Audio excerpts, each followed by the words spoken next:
5ই August দেশে fascist সরকারের পরিবর্তন ঘটলেও এখনো পরিবর্তন হয়নি মাদারগঞ্জ উপজেলার 2 নম্বর করইচড়া ইউনিয়ন আওয়ামী লীগের সভাপতি ও ইউনিয়ন পরিষদের চেয়ারম্যান মোজাম্মেল হক বাচ্চু চেয়ারম্যানের দায়িত্বে এখনো বহাল রয়েছেন। এ ঘটনায় সাধারণ জনগণের মাঝে প্রশ্ন উঠেছে।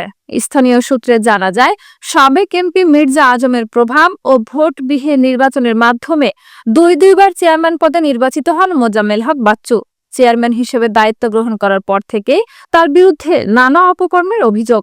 তিনি ইউনিয়ন পরিষদের বিভিন্ন প্রকল্প থেকে আত্মসাৎ করেছেন কোটি কোটি টাকা।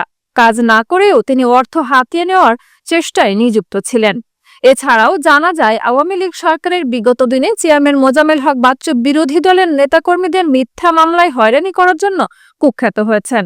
স্থানীয় বিরোধী দলের নেতাদের পরিষদে ডেকে এনে করতেন মারধর ও ভয়ভীতি প্রদর্শনের মাধ্যমে তাদের আওয়ামী লীগে যোগ দিতে বাধ্য করতেন।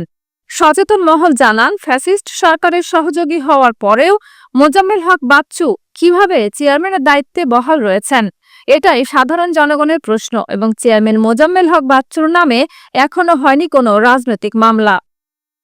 চেয়ারম্যান মোজাম্মেল হক বাচ্চুর সাথে মুঠোফোনে যোগাযোগ করা হলে তিনি বলেন, আমি 6 বছর আগে আওয়ামী লীগ করতাম, বর্তমানে আমার কোনো পদ নেই।